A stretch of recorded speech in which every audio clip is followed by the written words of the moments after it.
All right, what's going on, everybody? This is going to be my top 10 PPR redraft targets that I'm going after in 2022.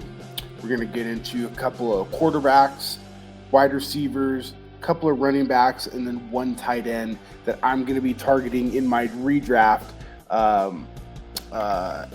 drafts coming up here in the next week or so.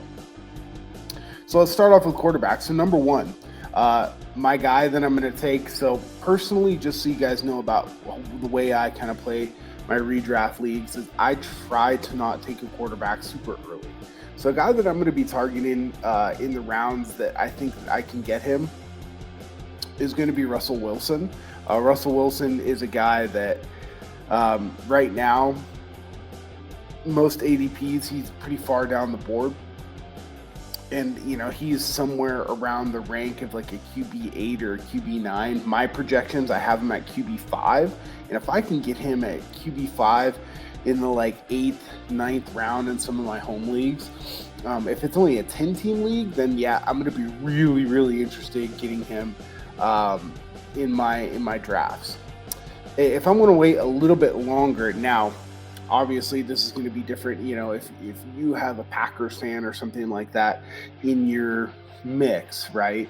But Aaron Rodgers, I know he doesn't have Devonta Adams, but where he's going out with his ADP, I think is fantastic and just perfectly fine. And we're not talking about super flex here, the single quarterback leagues, right? So somewhere in the like 10th, 11th round, I think you're going to be able to get Aaron Rodgers no problem, right? Now, if you want to take somebody else just as a kind of a backup for later, maybe like a Trevor Lawrence, like really late in your draft, I think that you're perfectly okay to do that if you're concerned about Rodgers' age and maybe some of his injury history. Moving on to some wide receivers, the guy I'm really, really liking is Mike Evans. He's somebody that I'm targeting. You get to target him fairly early on in drafts, but in some of the mock drafts that I've been doing, you can get him. I mean, one mock draft I did, I got him toward the end of the second, early third. If he goes that far, man, that's just going to be a massive steal. I'm fine with taking Mike Evans in the second round to be my number one wide receiver in PPR leagues. He's going to be an absolute massive, massive target hog. And, with no Gronk anymore, he's going to be the big body in the red zone that Brady looks to. Look, we've had some examples in the past, and by all means, I'm not comparing Mike Evans to Randy Moss, but we've seen seasons where Brady just latches onto one guy, and that's all that really matters. The second one I'm really targeting is going to be Courtland Sutton. Courtland Sutton's going late enough, especially like in a 10-team league, where you could draft running back early in the first round, and then you could get like Evans and Sutton coming back. I really like both of those guys, but Sutton, I think he is just going to have one of those kind of breakout years, especially now that Russ is there. Russ is going to be slinging it all over the yard, and trust me, I really, really like it. We've talked about it before. The AFC West is just going to be like the Wild West. All the teams are just not very good on defense, so it's going to be really interesting to see some of the high-scoring games that come out of that, and I think Sutton's a massive benefit. I'm not a huge proponent of stacking per se in redraft leagues, but this is, I think, a pretty easy one where you can do it, and it makes a lot of sense. You're not probably going to have to reach for it. My last wide receiver that I'm targeting, and he's easily, you can get him to be your wide receiver 3, sometimes wide receiver 2 if you're talking like a 12 or a 14 team league. But, man, I really don't care. It's going to be Brandon Cooks. He's a guy that just continues to produce. People, for whatever reason, are concerned about him. And, I mean, whatever, right? Just give me Brandon Cooks. I'll take my guaranteed, 12 to 24 points a week if he catches a couple of touchdowns and just move on.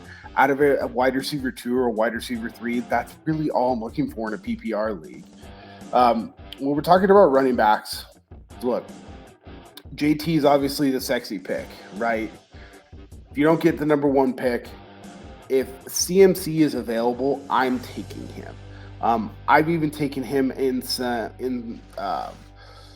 If it's a PPR league, I'm even fine with taking Christian McCaffrey first just because the Panthers are not going to be very good. They have a serviceable quarterback now in Baker Mayfield, who's not great in his own regard, but he will dump the ball off quite a bit. They're going to work him so hard this year.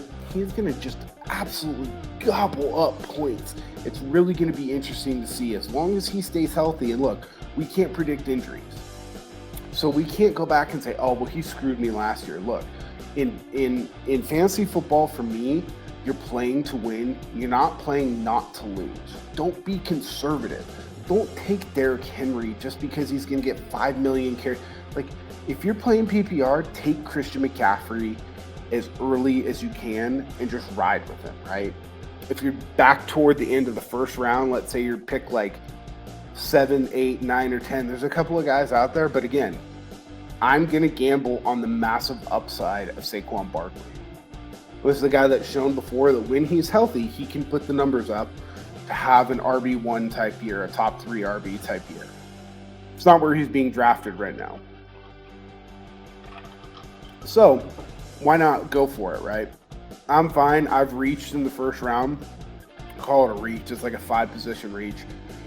At like 10 and 11 in 12-team leagues to take him, go for it. I mean, go get your guys who you believe in. Going down the board, some of my like RB2s that I'm looking at, for whatever reason, Eli Mitchell is just continuing to fall and fall and fall and fall because he's not playing in the preseason. Well, he's had injury history his last year, right? He got banged up a little bit. He's dealing with a little bit of a hamstring issue, and the Niners are not going to put him out there to put him at risk. It just doesn't make any sense for them. So you know what? Go ahead and draft Eli Mitchell as your RB2, and he could end up getting RB1 numbers out of him. He's not going to have a ton of catches or anything like that, but in PPR, he's going to be a volume monster, and we'll take that. The last guy I'm really targeting, if you can't get your hands on Mitchell, is going to be Travis Etienne. Again, we're going back to a parallel. Let's take a look at last year. Let's take a look at a guy like Jamar Chase pairing up with his college quarterback. There's something to be said for the familiarity and the comfortability knowing what that guy is going to do. There's a level of instinct there that just doesn't happen overnight. You're talking about two guys that played several years in college together. They're going to have some chemistry, and you're going to see some very special plays because of it. In PPR, Travis Etienne could be the next type of Christian McCaffrey, Saquon Barkley type PPR absolute monster.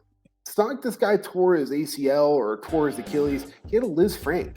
He had a bone fracture. I know that's super concerning sometimes with running backs, but look, we have to take and put all that stuff aside and swing for the fences. And I think Travis Etienne is the perfect person to do that. If he keeps falling down the board, you might be able to get him in like the 5th round in some of your home league drafts, especially if it's like a 10-teamer. Man, if he falls to you in like the 5th or the 6th round, I mean, that should just be the quickest, easiest draft pick that you make this whole season. Lastly is tight end. I am most likely, if I can't get my hands on Kyle Pitts, I'm most likely going to wait quite a bit and go down to Dallas Goedert. Dallas Goedert is kind of the forgotten piece in this Philadelphia offense. Look, I know they're going to try and run the ball a lot. I know they've got A.J. Brown and Devonta Smith, but most teams, if they're going to choose to key on somebody and choose to bring safety help, it's going to be to Brown and Smith, and it's not going to be to Goddard in the middle. He's shown that he can have those skills, and if you're taking him later in your drafts to be your tight end 1, you don't need him to be a tight end number 1 overall. You need him to be tight end 8, tight end 9 for the year, and you're going to be just fine in just stacking up those other categories, especially if you're playing in a league that has like 3 wide receivers and you really need to get wide receiver heavy. Goddard is the guy that you can really wait on until later in drafts and still secure some solid touchdown upside. Wanted to keep this one short and sweet, guys. So that, just to recap, my 10 targets for PPR redrafts in 2022 are going to be for quarterbacks, Russell Wilson, Aaron Rodgers. For wide receivers, we're looking at Mike Evans, Cortland Sutton, and Brandon Cooks. Running backs, Christian McCaffrey, Saquon Barkley, Eli Mitchell, and Travis Etienne, and Dallas Goedert rounds out our 10th target for PPR scoring formats in 2022 redrafts. Thank you so much, everybody. Have a good one, and good luck this year.